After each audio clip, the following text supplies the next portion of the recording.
तो बोलेगा अपना बिहार बोर्ड यूट्यूब क्लास में आप लोग की स्वागत है। आज हम लोग ज्योग्राफी का ये जो हमारी टॉपिक है भारत की स्थिति एवं विस्तार, इसी के बारे में आज हम लोग जानेंगे। तो चलिए ठीक है।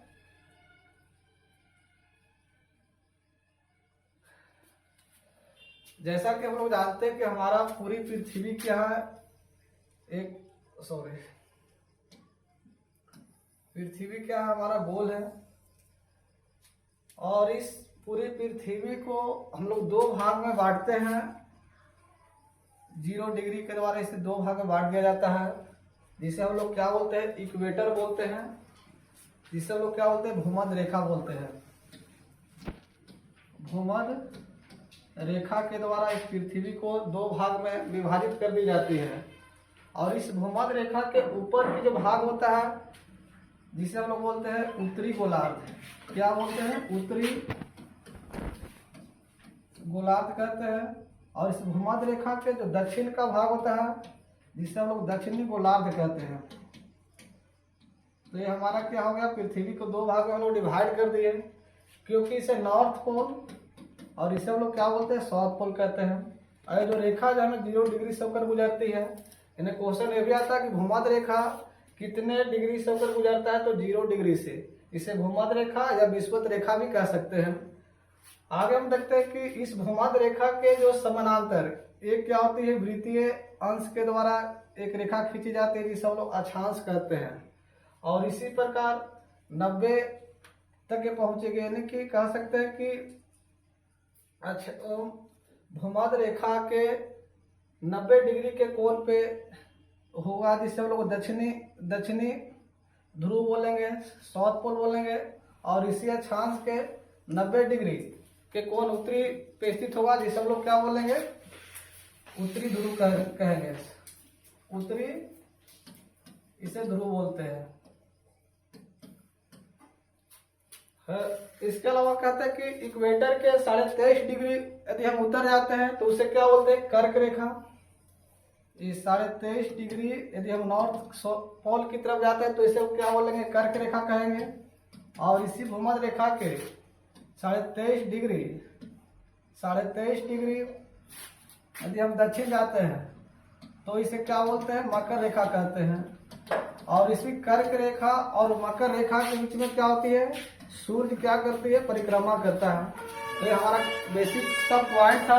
इन कर्क रेखा और मकर रेखा के बीच में क्या करती है, सूर्य गति करता है और कभी भी लंबवत इन दोनों पे नहीं पड़ता है। लेकिन कहा जाता है कि 23 सितंबर और 21 मार्च को विषुवत रेखा पे सूर्य लंबवत पड़ता है, और 21 जून को कर्क रेखा पर सूर्य लंबवत पड़ता है। और इसके अलावा 22 दिसंबर को मकर रेखा पर क्या होती है, सूर्य लंबवत पड़ता है। तो भी हमारे लिए काफी इंपॉर्टेंट क्वेश्चन हो जाता है। तो हम लोग एक थोड़ा सा बेसिक चीज हम लोग जाने। इसके अलावा हम लोग जानेंगे क्या, कि जैसा हम बोले नॉर्थ पोल 90 डिग्री पे स्थित होता है, साउथ पोल 90 डिग्री दक्षिणी ध्रुव पे स्थित होता है। तो चलिए ठीक है, आगे हम लोग बात करते हैं किसके बारे में।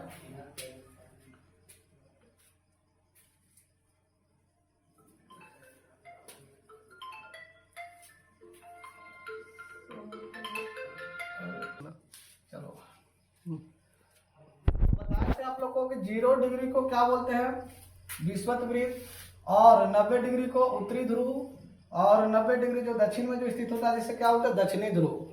तो विषुवत वृत्त के 23.5 डिग्री नॉर्थ को क्या बोलते थे, कर्क रेखा। और विषुवत वृत्त से दक्षिण जो 23.5 डिग्री होता है, उसे क्या बोलते थे, मकर रेखा कहते थे। तो इसी के बीच कर्क रेखा और मकर रेखा के बीच हमारे सूर्य क्या होती है, गति करता है। इसके अलावा जो 66.5 डिग्री पे जो स्थित होता है नॉर्थ की ओर, जिसे अर्कटिक वृत्त कहते हैं। और इसके नीचे जो 66.5 डिग्री होता है, उसे क्या होता है, अंटार्कटिक वृत्त बोलते हैं। तो इस प्रकार हम लोग इसके बारे में जाने। जैसा कि जानते हैं कि हमारा जो इक्वेटर के उत्तर भाग में क्या है, भारत स्थित है। यानी क्वेश्चन ये भी आता है कि भारत इक्वेटर के किस ओर स्थित है, तो उत्तर की ओर। और इसी के बीच क्या होती है, कर्क रेखा गुजरती है। यानी कि भारत के बीच बीच जो 23.5 डिग्री का जो हम लोग अक्षांश खींचे थे, इसी के बीच बीच क्या होती है, गुजरती है। तो हम लोग जानेंगे अब इसके बारे में कि अक्षांश क्या होता है और देशांतर क्या होता है। तो अक्षांश कहने का मतलब कि इस वृत्त का इस पृथ्वी के बीच बीच क्या होती है, हम लोग बोले थे 0 डिग्री से क्या होती है, भूमध्य रेखा गुजरती है। और इसी भूमध्य रेखा से क्या होती है, इसके समानांतर जो रेखा खींची जाती है, इसकी समानांतर जो रेखा जाती है उसे अक्षांश बोलते हैं। और उत्तरी ध्रुव को दक्षिणी ध्रुव को मिलाने वाले जो बिंदु होता है, हम लोग उसे क्या बोलते हैं, देशांतर बोलते हैं। और देशांतर जब हम विषुवत वृत्त की ओर आते हैं तो क्या होती है, इसकी दूरी काफी ज्यादा होता है। और भारत इसी के बीच में क्या है, अवस्थित है। इसी के बीच में क्या है, भारत क्या है, स्थित है। तो हम बोल सकते हैं कि 23.5 डिग्री का जो उत्तरी ध्रुव की रेखा है उसे कर्क रेखा, और कर्क रेखा भारत के बीच बीच से होकर क्या होती है, गुजरती है।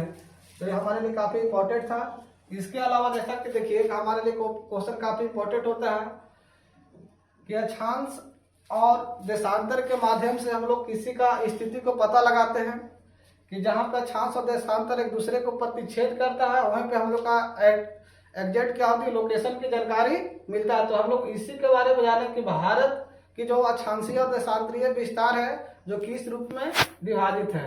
तो हम बोल सकते हैं कि ये क्या है, हमारी अक्षांश है 8 डिग्री 4 मिनट से लेकर 8 डिग्री 4 मिनट से लेकर 37 डिग्री 6 मिनट, ये हमारा क्या है, अक्षांशीय विस्तार है, उत्तरी पूर्वी अक्षांशीय विस्तार है। इसके अलावा हम बोल सकते हैं कि 68 डिग्री 7 मिनट से लेके 97 डिग्री 25 मिनट पूरब की ओर, ये हमारा क्या है, देशांतरीय विस्तार है। क्योंकि हम बताए थे कि देशांतर हमेशा क्या होता है, नॉर्थ पोल से साउथ पोल की ओर होता है, और अक्षांश क्या होती है, विषुवत वृत्त के समानांतर होती है।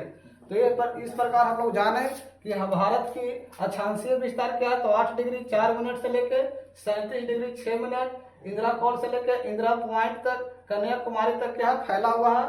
और गुजरात का एक मतलब कि जगह का नाम है गोरमाथा से लेकर अरुणाचल प्रदेश के कीवतु, यह स्थान है, यहाँ तक क्या है, भारत का देशांतरीय विस्तार है। तो हम लोग इसको भी जानने का प्रयास किए।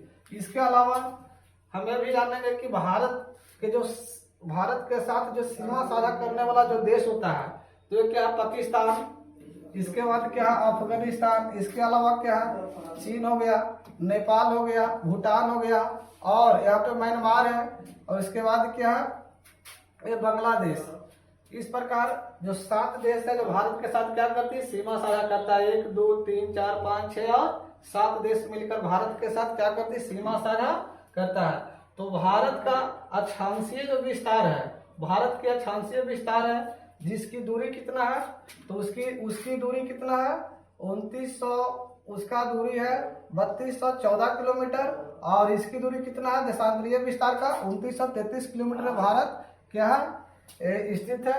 यानी कि दोनों का जब कैलकुलेशन निकाल लेंगे, एरिया निकाल लेंगे, तो भारत का क्षेत्रफल है 32,87,263 वर्ग किलोमीटर में क्या भारत फैला हुआ है। तो इस प्रकार हम लोग भारत के बारे में जाने। भारत की जो चौहद्दी की बात करें तो उत्तर में हिमालय से घिरा हुआ है, और दक्षिण में हिंद महासागर है, और इसकी पूरब की बात करें तो क्या बंगाल की खाड़ी, और हम पश्चिम की बात करें तो अरब सागर में क्या है, घिरा हुआ है भारत। तो हम लोग इसको भी जानने का प्रयास किए, जो हमारे लिए क्या था, काफी इंपॉर्टेंट था। अब हम लोग एक नजर भारत के बारे में जानते हैं कि इसमें पढ़ना क्या क्या है। तो देखिए एक नजर भारत में हम जानेंगे भारत की समान जानकारी क्या है।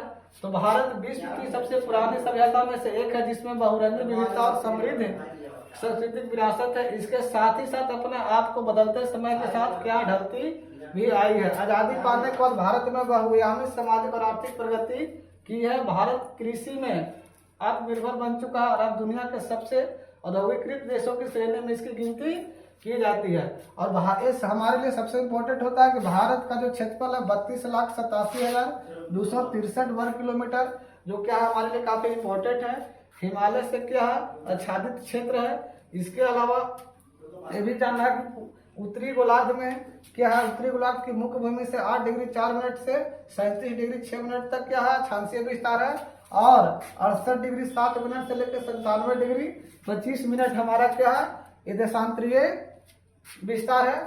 इसके अलावा हम ये भी जाने कि भारत की जो जमीनी सीमाओं की जो कुल लगभग जो 1500-200 किलोमीटर में फैला हुआ, जबकि मुख्य भूमि से लक्षद्वीप और अंडमान निकोबार द्वीप समूह का जो कुल लंबाई है जो 7516 किलोमीटर में क्या फैला हुआ है।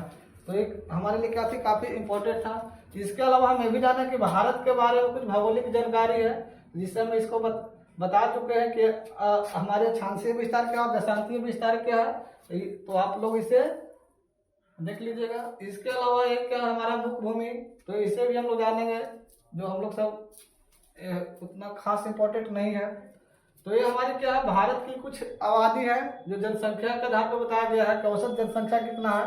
तो आबादी 1 मार्च 2011 की स्थिति के अनुसार भारत की कुल जनसंख्या इतना मिलियन में दिया हुआ है, और प्रतिशत में देखा जाए तो जनसंख्या वृद्धि दर हमारा 1.64% रहा 2001 और 11 के जनगणना के अनुसार। तो इसे भी आप लोग देख लीजिएगा। इसके अलावा इसमें जो इम्पोर्टेंट रहेगा हम उसी की बात करेंगे। भारत में देखा जाए तो देश का नाम क्या है, रिपब्लिक ऑफ इंडिया है। तो भारत जैसा गणराज्य राज बोल सकते हैं। यहाँ की जो सरकार है, जिसे लोग संसदीय सरकार की पद्धति के साथ सामाजिक प्रजातांत्रिक गणराज्य भी कह सकते हैं। हमारी जो भारत की जो राजधानी है नई दिल्ली में है, और प्रशासनिक विभाग के रूप में 28 राज्य और 8 संघ राज्य क्षेत्र में क्या भारत विभाजित है। और हमारा भारत आजाद कब हुई, तो 15 अगस्त 1947 को क्या हुआ, भारत औपनिवेशिक शासन से मुक्ति मिला। और हमारा संविधान की रचना 26 जनवरी 1950 को हमारे संविधान क्या होती है, लागू होती है, और 26 नवंबर 1949 को संविधान की बनकर तैयार हो जाती है। हमारी कानून की प्रणाली क्या है, तो न्यायिक प्रणाली व्यवस्था है, तो ये हम जानेंगे।